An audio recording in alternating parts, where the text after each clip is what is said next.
सीधा मुद्दे पर आते हैं। आज हम भारत के तट के पास छिपे एक ऐसे खौफनाक रहस्य की गहराई में उतरेंगे जिसने पूरे वैज्ञानिक समुदाय की नींदें उड़ा दी हैं। मतलब अगर ये सच साबित होता है ना, तो मानव इतिहास की हमारी पूरी समझ हमेशा के लिए बदल जाएगी। और सबसे बड़ी बात, ऐसा लगता है कि इस सच को एक बहुत ही सोची समझी साजिश के तहत हम सबसे छिपाया जा रहा है। आइए इस गुत्थी को सुलझाते हैं। वहां कोई अभी भी है?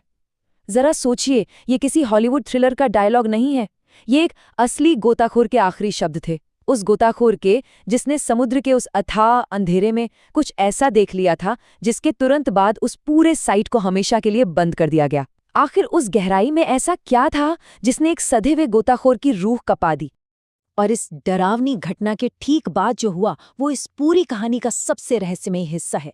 जैसे ही ये खबर बाहर आई, रातों रात, जी हाँ, रातों रात अधिकारियों ने पूरे इलाके को सील कर दिया।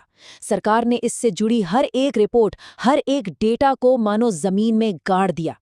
आखिर पानी के नीचे ऐसा क्या छिपा है जिसे इतनी जल्दबाजी में दुनिया से छिपाना पड़ गया? भाग 1, 2001, गुजरात की रहस्यमयी खोज। कहानी शुरू होती है साल 2001 में। भारत के गुजरात तट के पास गहरे समुद्र में वैज्ञानिक अपना एक रूटीन रिसर्च कर रहे थे। उनका मकसद बड़ा सीधा था, समुद्री जीवन और जियोलॉजी की स्टडी। सब कुछ बिल्कुल नॉर्मल था। लेकिन तभी उनके सोनार स्कैनर्स ने कुछ ऐसा कैच किया जो वहां होना ही नहीं चाहिए था। स्क्रीन पर कुछ बेहद अजीब और विशाल आकृतियां उभरने लगी। अब शुरुआत में वैज्ञानिकों को लगा, अरे ये तो बस कुछ प्राकृतिक चट्टानें होंगी। लेकिन जब उन्होंने इसे कंफर्म करने के लिए अपने डीप सी कैमरे नीचे भेजे तो मॉनिटर देखते ही उनके होश उड़ गए। वहां कोई चट्टानें नहीं थी, वहां बाकायदा पत्थरों से बनी सड़कें, टूटी हुई दीवारें और बिल्कुल साफ साफ तराशी गई सीढ़ियां मौजूद थीं।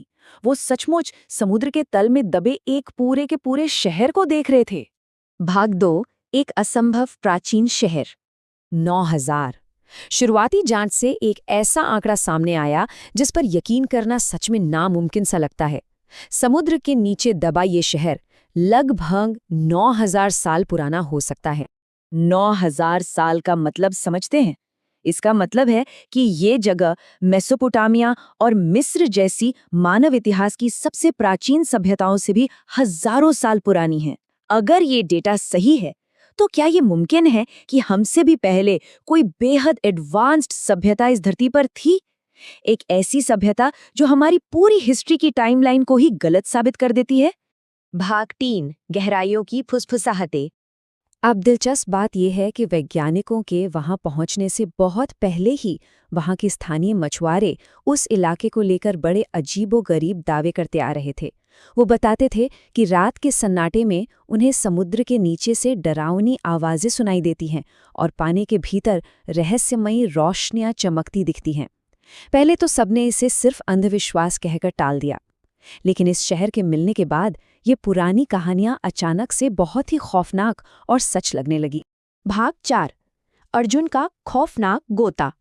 और यहीं से कहानी में एंट्री होती है अर्जुन की। अर्जुन पानी में नीचे गया और शुरुआत में सब कुछ एकदम नॉर्मल था, लेकिन अचानक उसे पत्थरों के बीच एक विशालकाय दरवाजा दिखाई दिया। एक ऐसा दरवाजा जिस पर बेहद अजीब और अनजान से निशान बने हुए थे। जैसे ही अर्जुन उस दरवाजे के थोड़ा और करीब गया, अचानक उसका कैमरा शट डाउन हो गया। कुछ सेकंड का सन्नाटा और फिर रेडियो पर सिर्फ उसकी भारी घबराई हुई सांसों की आवाज आने लगी और उसके बाद सीधा संपर्क टूट गया। सतह पर बैठी टीम के लिए वो पल किसी डरावने सपने जैसा था। संचार उपकरणों पर जो अर्जुन की खौफनाक भारी सांसें सुनाई दे रही थीं, वो एकदम से रुक गईं। ऑडियो फीड और वीडियो फीड दोनों पूरी तरह से ठप। समुद्र की उस अथाह गहराई में, उस विशाल दरवाजे के सामने अर्जुन बिल्कुल अकेला था और ऊपर किसी को नहीं पता था कि आखिर उसके साथ वहां क्या हुआ। पूरे 2 घंटे तक अर्जुन सतह से पूरी तरह कटा हुआ था, उस घुप अंधेरे में लापता। ऊपर मौजूद टीम ने तो लगभग हार ही मान ली थी और सोच लिया था कि शायद सबसे बुरा हो चुका है। लेकिन तभी 2 घंटे बाद अर्जुन वापस मिल गया। उसे तुरंत पानी से बाहर निकाला गया। शारीरिक रूप से उसे कोई खरोंच नहीं थी, लेकिन मानसिक रूप से वो पूरी तरह से टूट चुका था। उसने एक शब्द नहीं बताया कि उस दरवाजे के पीछे क्या था या कैमरा बंद होने के बाद क्या हुआ। बस बचाव के बाद उसके कांपते हुए होंठों से सिर्फ एक ही बात निकली, वहां कोई अभी भी है। भाग 5 सील की गई सरकारी फाइलें। अर्जुन की इस डरावनी वापसी के बाद जो हुआ वो चीख चीख कर एक बहुत बड़े कवर अप की तरफ इशारा करता है। बिना किसी स्पष्टीकरण के, बिना किसी नोटिस के वो पूरा इलाका तुरंत बंद कर दिया गया। सरकार ने इस खोज से जुड़ी हर एक ऑफिशियल रिपोर्ट, हर एक तस्वीर, हर एक डेटा को सील करके रख दिया। आज तक ये जगह एक टॉप सीक्रेट क्लासिफाइड रहस्य बनी हुई है। आखिर इतनी फुर्ती और इतनी ज्यादा गोपनीयता क्यों?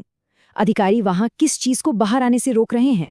सरकार की इस पूरी सख्ती और पर्दापोशी के बावजूद जिन वैज्ञानिकों ने शुरुआत में उस सोनार डेटा को अपनी आंखों से देखा था, वो आज भी चुप नहीं बैठे हैं। उनका दृढ़ विश्वास है कि गुजरात के तट के पास समुद्र के नीचे एक बहुत ही विशाल और खोई हुई प्राचीन सभ्यता दबी हुई है। उनका मानना है कि अगर इस जगह की सच्चाई कभी दुनिया के सामने आ गई तो हमें अपनी पूरी मानव सभ्यता का इतिहास पहले पन्ने से दोबारा लिखना पड़ेगा। तो अब सवाल ये उठता है, इतनी पुरानी सभ्यता, मछुआरों की वो डरावनी कहानियां, अर्जुन का वो रोंगटे खड़े कर देने वाला अनुभव और फिर सरकार का ये तुरंत सब कुछ दबा देना, क्या ये सब महज एक इत्तेफाक है या फिर बात कुछ और ही है? क्या वो प्राचीन शहर सिर्फ प्राकृतिक रूप से समुद्र में डूब गया था या फिर उसे जानबूझकर हमेशा के लिए हमारी और आपकी नजरों से छुपा दिया गया? ये एक ऐसा रहस्य है जिसका जवाब शायद आज भी उन खामोश गहराइयों में कोई या कुछ बड़ी हिफाजत से छुपाए बैठा है।